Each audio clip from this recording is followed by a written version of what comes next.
tennis ici à Caen.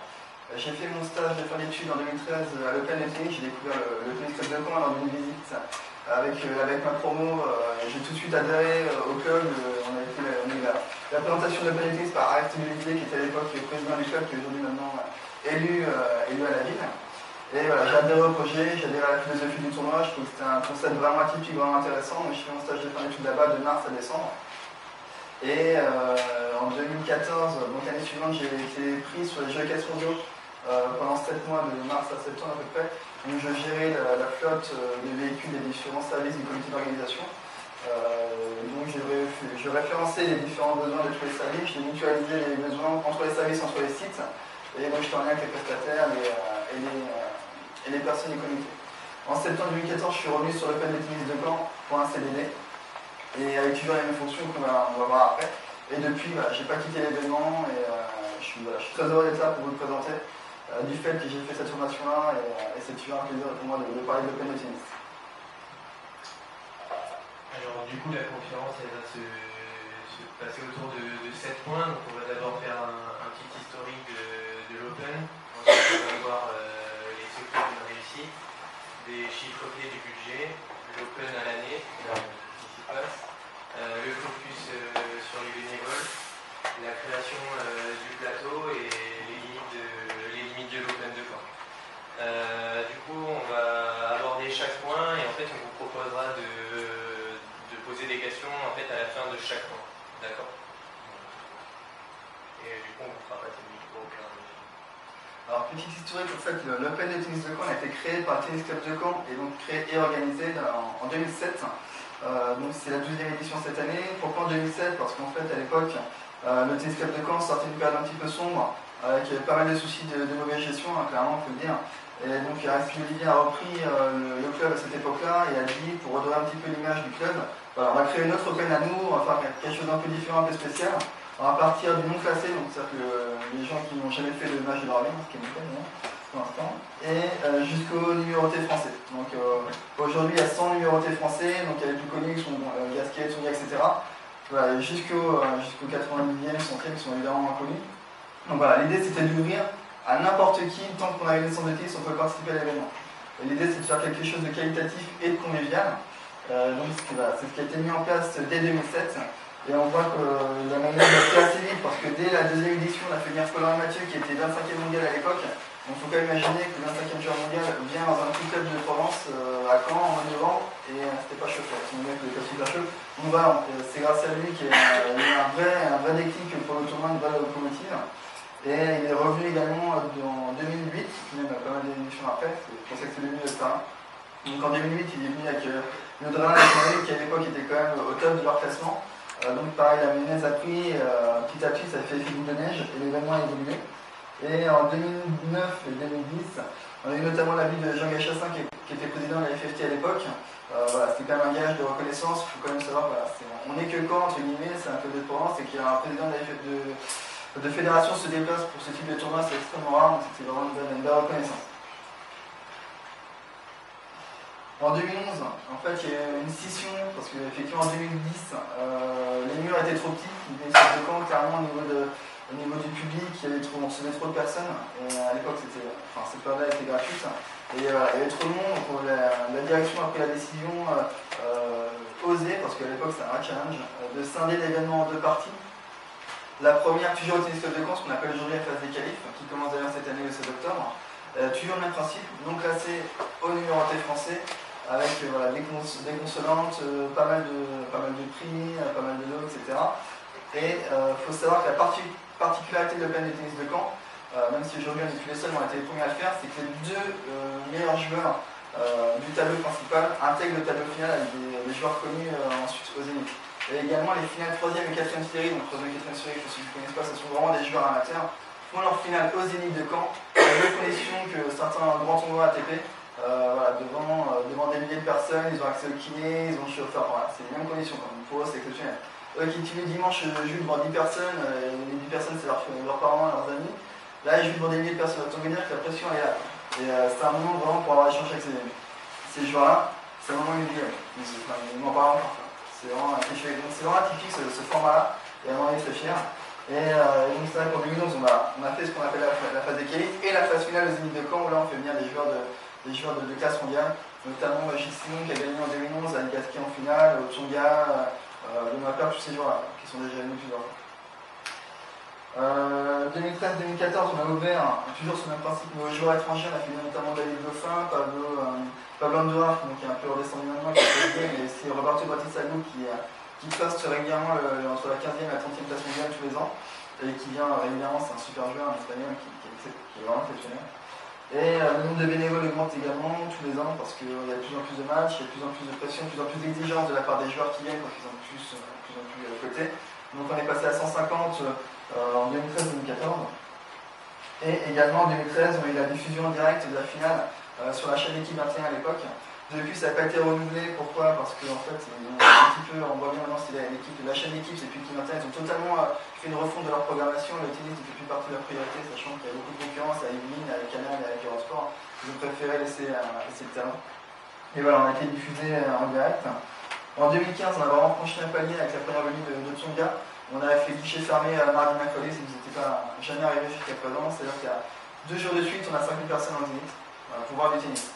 Donc c'est vraiment exceptionnel. Donc il est venu, les 2 années de suite d'ailleurs, les années 2015-2016. Et en 2015, on avait notamment la même année Tsonga, père qui était du 8e, du 9, Gasquet et Robredo qui est ancien numéro 5, qui a jamais disparu des radars, mais pour ceux qui connaissent un peu le tennis, Robredo ça part un peu. Et voilà, on a fait une superbe édition. Et la grosse nouveauté l'année dernière, c'était l'Open Final Calvados qui s'est rajouté au tournoi masculin. L'idée de ce tournoi-là, c'était tout simplement, on voulait depuis longtemps qu'il y ait des matchs féminins en Zénith de Caen pour promouvoir le tennis féminin. On ne l'a pas fait avant pour 2 raisons. La première, c'est budgétaire, clairement, parce que l'idée, c'était pas de prendre du budget du tournoi masculin pour faire un tournoi féminin, c'est de créer des ressources financières supplémentaires. C'est pour ça qu'on a tenu plusieurs années avant vraiment d'avoir les reins solides pour pouvoir accueillir ce tournoi-là. Et également, c'est aussi un problème technique et logistique, parce que ça dit plus de matchs, donc bénévoles présents plus longtemps, ouverture plus tôt du Zénith, donc des frais supplémentaires en termes de gestion, etc. Mais l'année dernière, on s'est lancé, ça a cartonné, clairement. On a fait les meilleurs jeux qu'on ait jamais fait de dimanche en avis, donc les jeux autour de la féminin sur 2 jours. Et on a fait venir Elena Svitolina, qui est quand même 6e mondiale l'année dernière, donc c'est quand même une très bonne idée. Donc bon, c'est bien de parler, mais c'est quand même mieux en image. Donc on voit bien pour les photos. Ça c'était avant 2011, donc c'était uniquement quand c'était au Tennis Club de Caen. On voit bien les espaces vides qui étaient positionnés sur les cours de tennis. On voit bien en bas à droite le van en fait qui servait de billetterie, un van de chevaux. Donc c'était vraiment avec les moyens du bord. C'était, il ne fallait pas qu'il y ait la sécurité qui passe parce qu'on avait pu avoir des soucis. Mais voilà, tout ça c'est terminé. C'était vraiment, les gens les en parlent encore. C'était vraiment le côté nostalgique. Vraiment fait avec les moyens du bord, avec les personnes uniquement du TC Caen, c'est quelque chose que vraiment sympathique. Et on voit au milieu, c'est la première affiche de l'Open de tennis de Caen. Et honnêtement au milieu, on voit bien sur les fleurs que vous avez sur vos sièges que la charte graphique a quelque peu changé. Voilà un petit peu comment c'était. On voit les loges qui sont en bord de cour, avec les gros pylônes qui cachent bien la vue pour ceux qui sont juste devant. Et donc c'est pareil, tout ça, ça a évidemment bien changé. On voit Beneteau et PHM qui sont à droite, finaliste et vainqueur de l'édition 2009, je crois.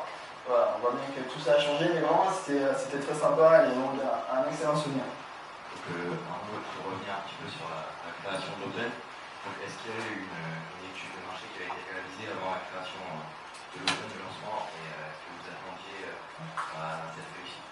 Alors moi je suis arrivé en 2013, donc on a longuement échangé avec les personnes présentes. Il n'y a pas eu d'étude de marché à ma connaissance qui a été faite. L'idée c'était simplement de faire parler de nous. On n'avait pas forcément l'ambition dès le départ de gagner le Zénith, de faire venir des joueurs de ce niveau-là. Mais en fait ça s'est fait très simplement et très rapidement et les gens étaient même surpris de la réussite de l'événement qu'ils mettaient en place à l'époque. Donc non, il n'y a pas eu d'étude de marché de fait. Donc les influences au tennis club. Ouais. Alors, je vais noter, j'ai plus les éléments en tête, mais tous les ans ça a évolué. On est passé de 1500 la première année à 7000 la dernière au club. Et donc, du coup, c'est vrai qu'au niveau de la sécurité, ça devient très compliqué à gérer parce que pour ceux qui connaissent le tennis de Caen, c'est simplement des cours en terre battue, même s'il y a les cours extérieurs, c'était des cours en terre battue qui sont collés les uns aux autres. On installait des tribunes exprès pour l'événement, mais c'était extrêmement compliqué. D'un point de vue sécurité, par rapport au nombre d'entrées, etc., ça devenait trop juste. Est-ce que vous avez des questions sur cette partie historique? On va pouvoir passer encore. Alors la secret d'une réussite, jusqu'à présent, l'Open de Caen fonctionne très très bien. Il y a une constante évolution de meilleure politique sur les dernières éditions. C'est notamment lié à plusieurs éléments que je vais vous lister, notamment le levier sportif qui est primordial.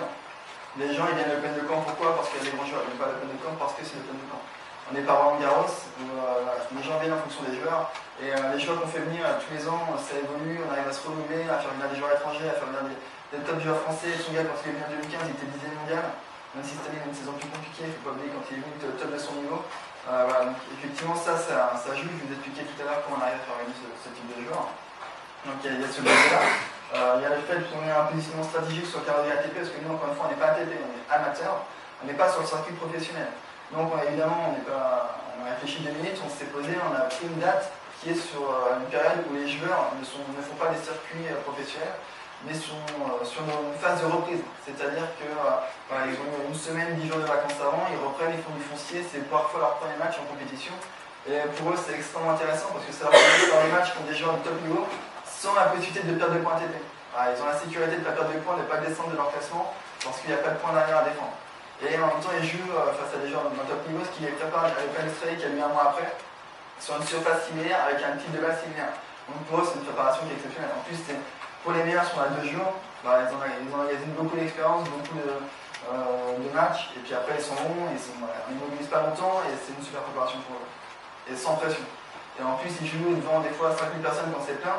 Il faut savoir sur les tournois ATP, notamment 250, sur les premiers tours, parfois ils sont 200 publics. Enfin, c'est une tristesse, on voit à la télé sur certains matchs qui sont diffusés, c'est alarmant. Et là, vraiment, c'est plein, il y a plein de joueurs qui à chaque fois nous disent, ils vont rentrer sur le court, et ils voient le public qui prend une photo, ils disent, s'il vous plaît, c'est super. Et voilà, ils sont pas ça tous les jours. C'est aussi le fait que c'est dynamique, ça bouge, et c'est aussi pour ça qu'ils viennent. Et également, en fait, on les accueille dans les mêmes conditions que les tournois ATP. C'est-à-dire qu'ils ont un chauffeur, ils ont des belles voitures, des BM, ils ont des hôtels 4 étoiles, ils ont toute l'équipe de kiné pour eux, voilà. Ils ont tout ce qu'il faut, mais on peut se le permettre parce qu'ils sont là que 4 jours et qu'il n'y a pas autant de joueurs que sur les circuits ATP. Voilà, c'est pour ça qu'on arrive à avoir la même prestation, mais avec moins de joueurs et moins longtemps. Donc ça, c'est le premier levier. Et également, donc, je l'ai dit tout à l'heure, l'Open Final Calvados qui cartonne, ça a très très bien marché pour nous cette année. Il y a aussi un aspect populaire. L'idée pour nous, c'est de rendre le tennis accessible au plus grand nombre. C'est-à-dire qu'on propose des tarifs à partir de 6 €. 6 € pour les enfants de moins de 12 ans, pour tous les CE. Donc si vous connaissez les gens, connaissez voilà, c'est 6 € la place quel que soit le jour. Et également on propose des packs famille, donc c'est 2 places offertes pour les moins de 12 ans pour 2 places achetées. L'idée c'est de rendre accessible, populaire, festif et convivial et familial. Donc on met les moyens derrière pour que les gens puissent y aller facilement. Et également on met en place différentes animations, notamment pour des personnes issues de milieux défavorisés à Caen, où on leur fait visiter les équipes dans des conditions privilégiées, on les invite à la finale. Et l'après-midi, ils font des activités tennistiques soit à Caen, soit ailleurs. Et on a une animation phare qui s'appelle l'animation Open Club. On co-organise avec le département du Calvados et le comité de tennis du Calvados. Où là, il y a 400 jeunes et accompagnateurs qui sont au tennis club qui sont aux Zénith de Caen. Donc qui ont le cours du Zénith pour eux. Et également, sur le vol, sur la Côte d'Espoir, ils font des activités tennistiques. Et également, on crée un rendez-vous avec 2 joueurs de haut niveau qui sont présents à l'Open. Et donc il y a des échanges, des petites conférences, des choses comme ça. On voit une photo avec les Tsonga, la 4e en partant à gauche sur la 2e ligne. Voilà, des petits échanges, voilà, ils font des échanges de balles sur le cours. Et pour eux, voilà, c'est des enfants de 8 ans qui voient les joueurs comme Tsonga et tout. Enfin, c'est des moments super sympas à vivre pour les jeunes, mais aussi pour nous qui l'organisons, parce que c'est aussi pour ça qu'on fait l'événement. C'est pour que les gens puissent avoir des bons souvenirs, puis aussi créer des vocations pour le tennis. Et donc on est devenu au fil des années l'un des plus grands événements régionaux, en tout cas tennistiques de la région. Et on a un réseau de partenaires qui s'étoffe tous les ans aussi, parce que le Boucher avec nous souvient, je vais venir juste après. Et avec un nombre de bénévoles qui évolue aussi.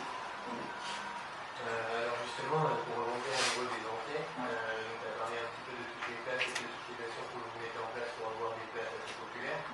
Mais il y a aussi tout ce qui est VIP, tout ce qui est loge. Est-ce que c'est possible d'avoir une idée à peu près sur les recettes du pourcentage de loge ou du pourcentage des... Alors je vais venir après. Je vais pas rentrer dans le détail parce que ça a des chiffres confidentiels, mais c'est un point que je vais aborder après. Complètement.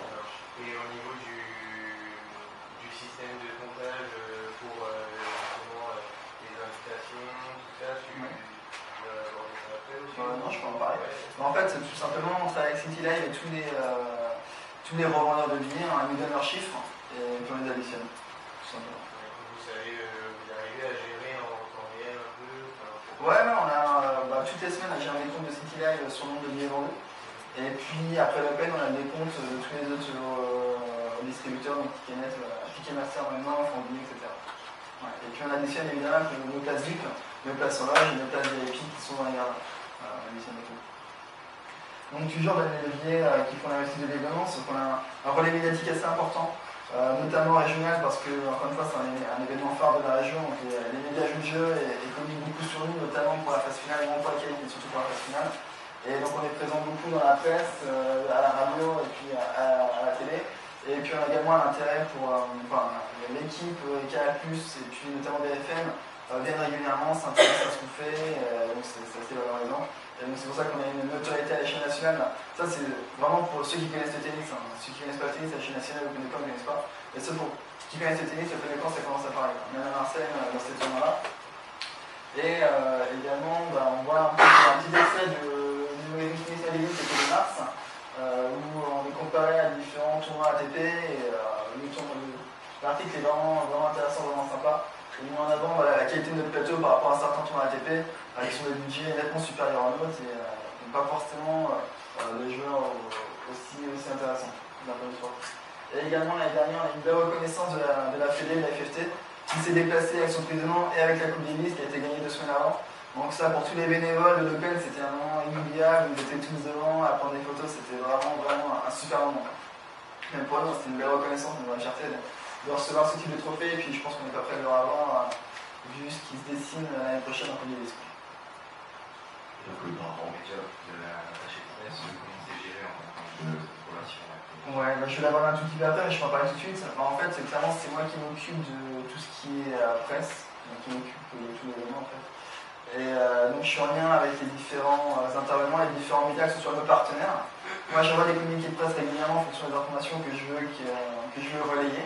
Et après effectivement les médias me contactent pour organiser des interviews avec mon directeur, parce qu'évidemment j'ai un directeur qui lui est bénévole, et qui est là aussi pour communiquer sur l'événement, pour ce type d'interview, etc.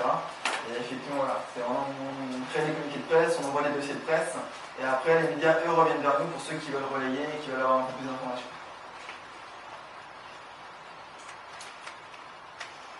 Et un point essentiel de l'Open de tennis de Caen, ce sont les partenaires. Je vais en parler juste après, c'est pour ça que j'ai placé ça maintenant. C'est que dans le budget de l'Open de tennis, il y a 75% du budget qui provient de la billetterie et des partenaires. Donc on soigne la prestation, il y a des partenaires qui viennent parce qu'ils aiment le tennis, mais ce n'est pas la raison première.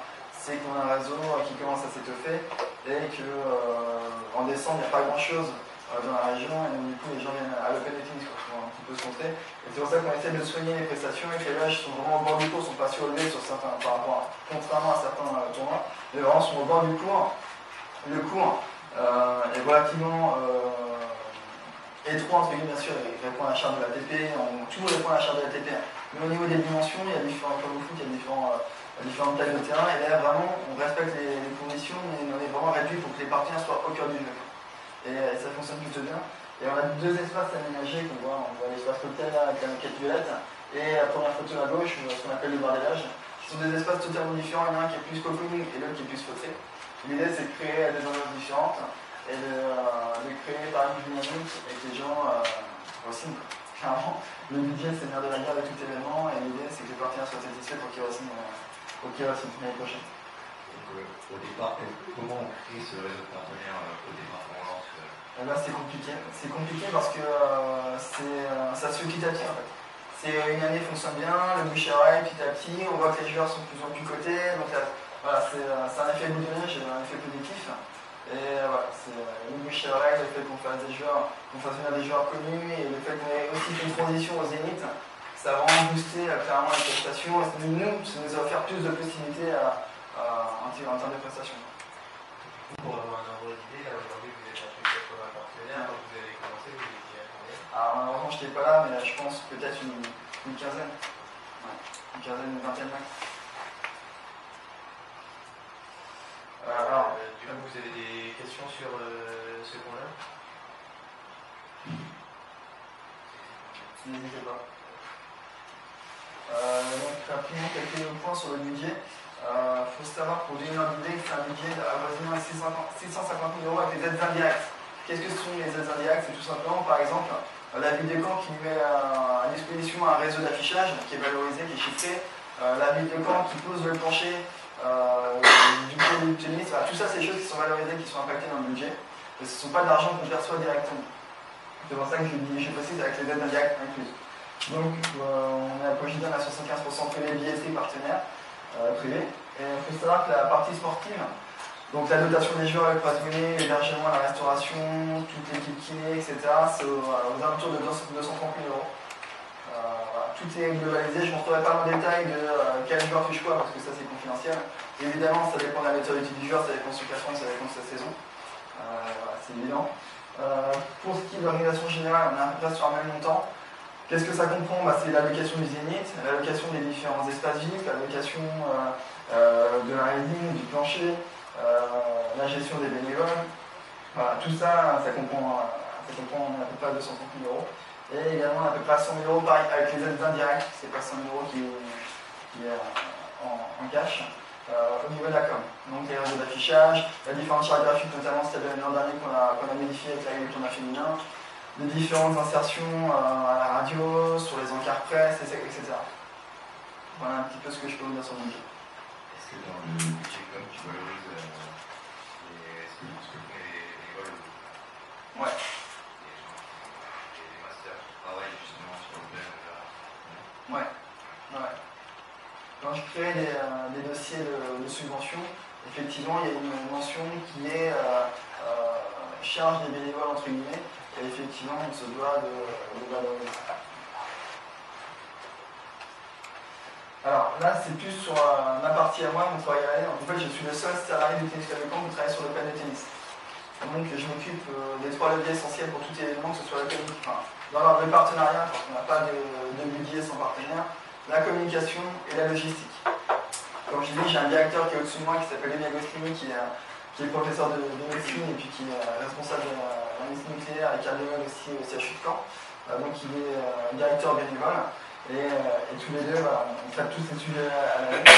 Et donc, pour ce qui est du partenariat, c'est essentiellement les premiers mois de l'année parce que l'idée c'est d'avoir une vue à long terme sur notre budget. C'est-à-dire qu'on a plein d'idées sur les budgets, sur ce qu'on peut mettre en place. Après, il faut que ce soit réalisable et il faut qu'on ait le budget. Donc, la priorité pour nous, c'est que dès que de l'année est passée, c'est direct. On contacte les partenaires dès janvier pour aller voir tous. Ça prend à peu près 6 mois, je les vois tous un par un et individuel. On fait un feedback pour s'améliorer, parce qu'aucun événement est parfait, l'idée c'est tous les ans de s'améliorer. De les faire re-signer parce que pour eux ils ont un feedback, donc c'est encore chaud dans leur esprit. Ils ont encore les points positifs et s'il y en a des points négatifs, donc c'est plus facile. Et voilà, ça nous permet, comme j'ai dit, d'avoir une vision plus claire du budget sur l'année en cours. Également, il y a la partie communication qui est extrêmement fondamentale et qui dépend aussi d'avoir beaucoup des joueurs qu'on fait venir. Donc c'est l'affichage, c'est la stratégie de com en fonction des joueurs qu'on va faire venir. On va communiquer pas la même façon si on fait venir tel ou tel joueur. Et voilà, les différents encas, les différentes manifestations sur lesquelles on peut être vu, la stratégie, la charte graphique, si on a fait évoluer, comment, pourquoi, etc. Donc ça c'est des décisions qu'on prend. Et également, il y a tout ce qui est relation, on a un petit peu évoqué tout à l'heure, la relation avec les médias, avec les joueurs que je mets en place. Et donc tout au long de l'année, c'est les communiqués de presse, les dossiers de presse, les interviews que je fais, que le directeur fait, etc. Et c'est aussi en open où je suis en lien, en fait je fais l'intermédiaire entre les joueurs et les médias. Donc j'amène les joueurs à tel rendez-vous qui est convenu en avance, je donne le contact du journaliste pour les interviews téléphoniques, etc. Donc voilà, je suis intervenant entre les joueurs et les médias. Et également tout ce qui est logistique. Donc c'est la gestion des bénévoles tout au long de l'année, sur les 4 jours, c'est la gestion de tous les prestataires avec lesquels on travaille tout au long de l'année et puis aussi évidemment au long du Zénith. L'idée c'est, en fait pour moi c'est un peu comme une composition musicale, il faut que tout s'articule parce qu'en fait on a très peu de temps et il y a beaucoup de choses à faire, surtout cette année on aura 2 jours de moins de montage et quelques nouveautés à mettre en place. Donc vraiment il faut que tout se coordonne bien, il faut que les prestataires sachent quand ils doivent intervenir, comment et par rapport à quel prestataire finit telle prestation, etc. Donc c'est vraiment, il faut que tout se goupille bien et c'est pas simple, parce qu'il y a beaucoup de prestataires différents. Et évidemment, en fonction de ce que je du budget qu'on a, des idées qu'on a et des choix budgétaires qu'il avait pris. Il faut savoir que je ne suis pas tout seul dans le monde open de tennis. Il y a un responsable pour chaque catégorie de bénévoles qui sont juste indispensables, sinon c'est impossible de faire l'événement. Et il faut savoir, donc ça c'est les 3 leviers qui sont essentiels à faire l'événement, à même n'importe quel événement, c'est les 3 leviers indispensables. Il y en a qui prennent plus le lead tout au long de l'année par rapport aux autres, et les 3 sont présents en permanence tout au long de l'année. Voilà. Je sais pas si vous avez des questions par rapport à ça.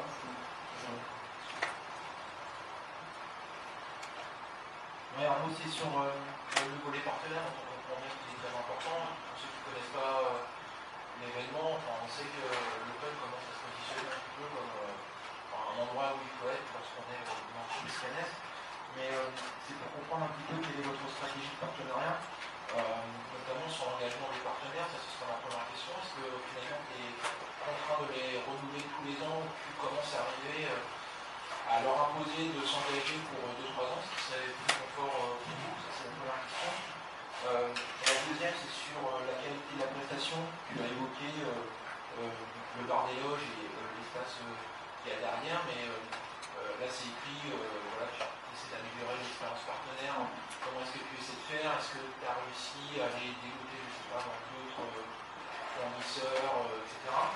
Et la dernière question sur les partenaires, c'est finalement sur la concurrence, parce que quand ça reste une petite ville et l'entreprise elle va avoir le choix entre le Salon d'Orcan, l'Open de Caen, les packs du Festival Beauregard qui commence à être très très intéressant.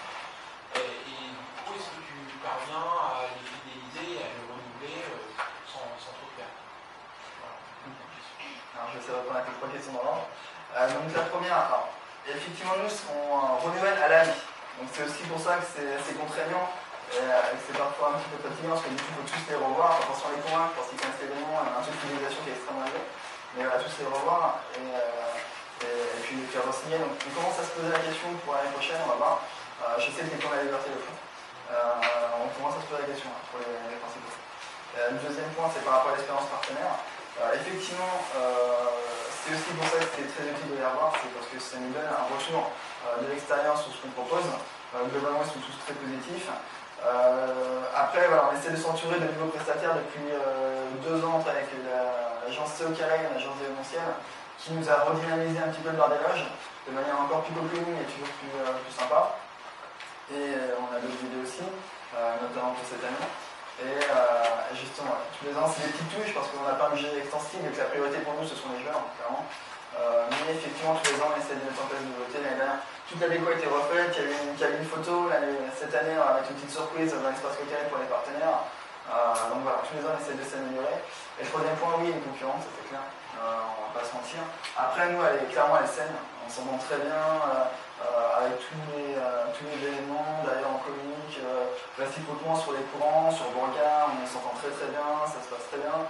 Et puis nous, on est différents, c'est-à-dire que c'est pas un événement à l'année comme le foot, comme le hockey, comme le basket. Les gens ils savent c'est 4 jours en décembre. C'est pas toute l'année, ça bloque pas tous les samedis. Et puis nous, on essaie de proposer quelque chose de différent. On est sur un format spécifique avec un sport extrêmement médiatisé, avec des joueurs très connus. Et donc, on arrive quand même à attirer des gens sur ce format-là. Parce que c'est un sport très médiatisé, donc qui attire beaucoup, qui est très attractif, avec des joueurs qui sont quand même très connus. Donc on a quand même on attire à attirer les gens et à faire venir. Et de toute façon, on a un partenariat qui se renouvelle vraiment tous les ans à une totalité de 85-90%. Donc c'est vraiment intéressant. Et puis le bouche à oreille aussi fonctionne, c'est-à-dire qu'il y a ça nous arrive souvent qu'il y a un prospect qui nous appelle. Bonjour, j'ai été invité par tel partenaire, j'aimerais un partenaire cette année, qu'est-ce que vous pouvez me proposer? Voilà.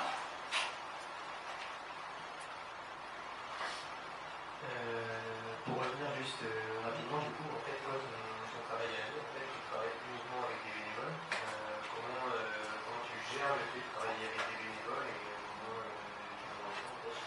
Alors, je ne travaille pas uniquement avec des bénévoles parce que je travaille aussi avec tous les institutionnels que sont la région, la ville, le département, le comité de tennis, la Ligue de Normandie de tennis, et aussi avec les différents prestataires qui œuvrent sur le planning tennis de Caen, puis je rencontre aussi beaucoup de chefs d'entreprise. Mais effectivement, je travaille avec beaucoup de bénévoles.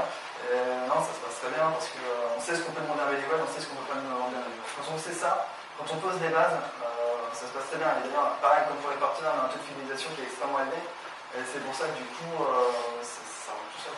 Après, c'est tout le temps contraignant parce que il faut renouveler, il faut la contacter tous les ans. Et puis tous les ans, on charge de nouveau aussi parce qu'un nouveau partenaire va avoir un line sur l'événement et pour nous c'est important, toujours dans l'idée de s'améliorer. Et puis aussi certains, pour une année, ils ne peuvent pas, etc. Il y a toujours des raisons.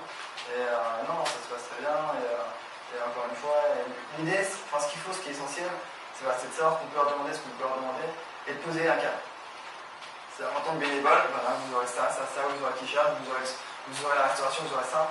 Par contre, tel espace, vous pouvez y aller entre telle heure et telle heure, et éviter entre telle heure et telle heure parce que c'est plutôt réservé aux partenaires. Voilà, ils ont le cadre en avance. Ils t'acceptent, ils t'acceptent pas, mais au moins ils ont le cadre. Et donc, du coup, il n'y a pas de surprise. Non, ça se passe très bien. Et d'ailleurs, c'est une ambiance qui est extrêmement conviviale.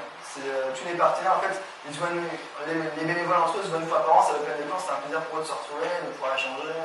Ça va au-delà juste de l'organisation de l'événement. C'est une petite famille, c'est quasiment tout pareil.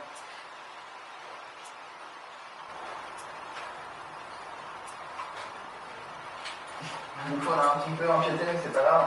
Ça va me permettre de détailler un petit peu les catégories bénévoles qu'on peut avoir à l'Open de tennis. Alors, essentiellement, le plus gros de bénévoles, c'est les hôtesses et stewards. Ce sont eux qui accueillent le public, qui placent les gens, qui renseignent les gens, et qui aussi donnent des accès pour éviter que certaines personnes pénètrent dans des accès qui ne leur sont pas autorisés. Les serveurs et serveuses qui sont là dans un espace qu'on appelle l'espace cocktail, qui est réservé uniquement aux partenaires, en fait, c'est une tente immense qui est accolée au Zénith. On l'a vu tout à l'heure sur les photos, qui est accolée au Zénith. Et donc, du coup, les bénévoles qui passent avec des petits fours, avec des coups de champion, etc.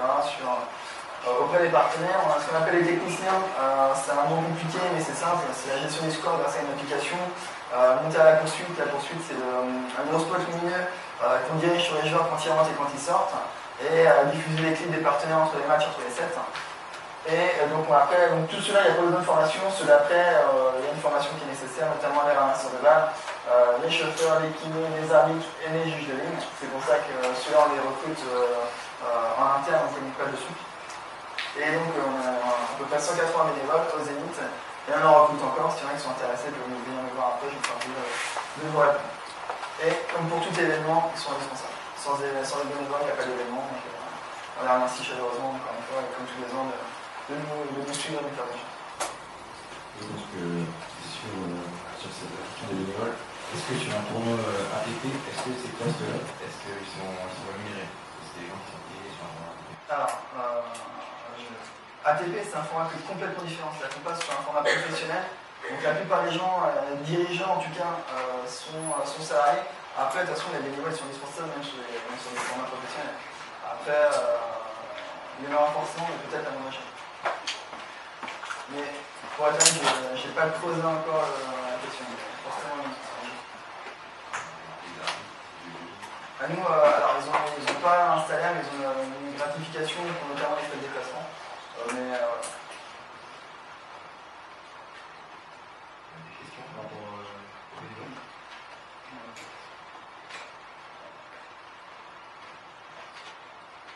Du coup, justement, au niveau des juges de ligne, est-ce que vous avez été obligé de monter le niveau? Parce que j'imagine qu'on ne démarre pas un open amateur avec les mêmes arbitres qu'on a avec les arbitres pour des joueurs mondiaux. ouais, exactement. C'est clairement un but.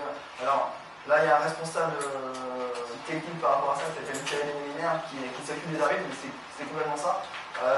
Chaque arbitre a un grade différent, qui passe l'examen pour monter en grade.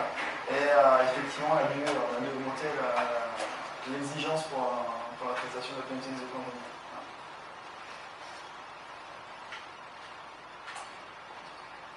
Alors, la création du plateau, c'est-à-dire comment on fait venir les joueurs à Caen.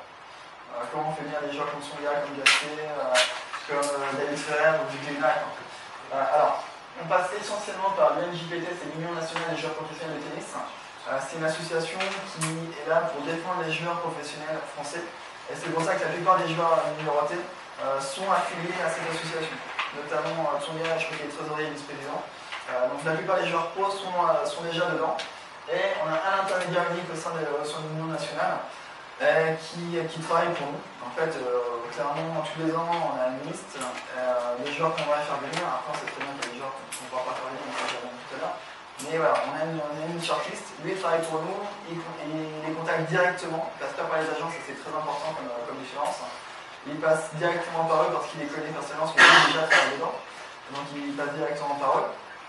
Et également cette personne-là travaille aussi pour Roland Garros et travaille aussi pour Lacoste. Et également il a un gros réseau dans le monde du tennis.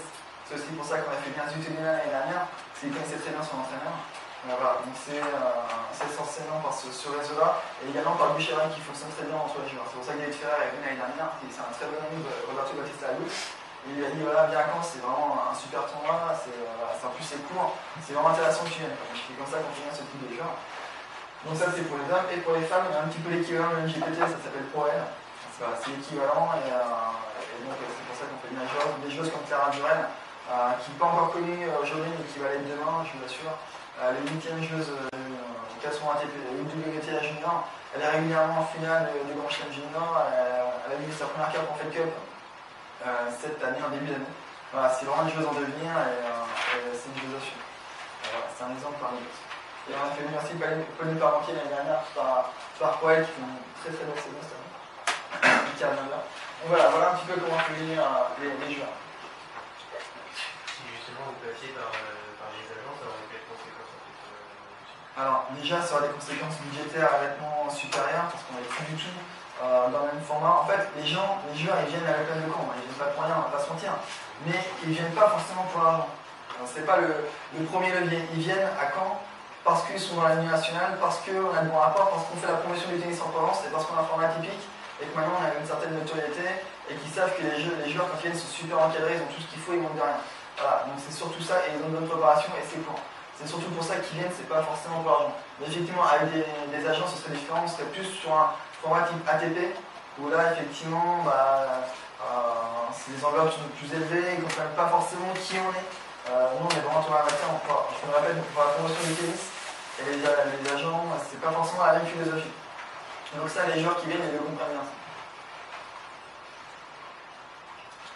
À quel moment de l'année vous savez le plateau justement? On va être très clair, on est le 4 octobre, je n'ai aucune idée des joueurs qui viennent. Donc c'est clair. Donc c'est tout à fait normal, il ne faut pas s'impatienter. Nous, on prend les premiers contacts en septembre. Pourquoi pas avant? Parce que déjà, nous, on a aussi envie d'avoir certains joueurs en fonction de leur saison. S'ils sont blessés ou pas, ça va jouer. Et aussi en fonction de la Coupe Davis. Là, les Français sont en finale de Coupe Davis, donc ça peut être un frein ou non pour leur venir le Open de Caen. Ils étaient en finale en 2014, Gasquet est venu juste après. Ils étaient en finale l'an dernier, Gasquet devait venir, malheureusement il s'est blessé en deux en finale de Coupe Davis, donc il n'est pas venu. Mais voilà, ça peut avoir une incidence. Mais ça, de toute façon, on estime que trop tard, parce que la finale c'est le 20 novembre. Mais nous, la présentation de l'Open Tennis Open de partenaire d'India, c'est le 23 octobre. Donc pour le 23 octobre, on s'engage à avoir les joueuses. Mais voilà, on les contacte en septembre. Après, il se peut qu'on ait des envies, qu'on essaie, notamment Tsonga en 2015. On n'a pas contacté en septembre 2015 pour qu'il vienne en décembre. Ça fait déjà plusieurs années qu'on avait des échanges avec lui, qu'on discutait, qu'il prenait conseil auprès de certains joueurs. Voilà, il a fallu un petit moment, un petit temps pour qu'il nous fasse confiance et qu'il vienne. Mais quand il est venu, il a adoré, il est venu l'année d'après. Voilà. Et si on entend beaucoup la notoriété, l'image de l'Open, est-ce que c'est le levier le plus important par rapport d'abord aux joueurs que à la vie? Et par quoi ça passe? Est-ce que c'est les réseaux sociaux? Est-ce que c'est la prestation quand les joueurs en font aussi? La notoriété par rapport au public, de l'Open par rapport aux joueurs. Par rapport aux joueurs, c'est surtout Boucherin. Parce que n'importe quel événement, on va pas dire c'est vraiment évident. Sur les réseaux sociaux, venez pas, c'est nul, ça n'existe pas. Donc il y a un seul levier qui est fiable, c'est le Boucherin entre les joueurs. Et ça, il fonctionne parfaitement parce que les joueurs sont super contents de venir, ça passe super bien. Donc ça, c'est le moteur essentiel. Après, le fait de passer par l'NJPT, pour eux, ça les rassure parce que c'est sérieux, parce qu'ils en font essentiellement partie. Ils savent que c'est sérieux, plus le Boucherin, en général, ça marche. Après, voilà, nous, on est fiers de notre événement, on pense vraiment que c'est un super événement, mais c'est pas ça qui va faire des clics sur les gens et pas aller sur le réseau social, faites-vous de la page de Pondécon et dire tiens, ça a l'air bien, je vais. Ça marche pas comme ça. Et du coup, au niveau des joueurs, en fait, c'est principalement français ou bien des joueurs étrangers? Ouais, je pense qu'on peut entendre les points suivants. Alors, justement, c'est les limites de l'Open de Caen, on finira là-dessus.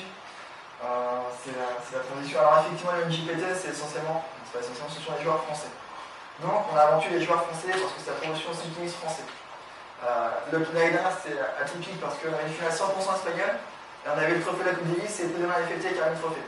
Donc c'est pas tous les jours que ça arrive, mais c'était la première fois que ça nous arrive, c'est exceptionnel. Donc voilà, une des limites, c'est effectivement une JPT, c'est avant tout une entité pour les joueurs français.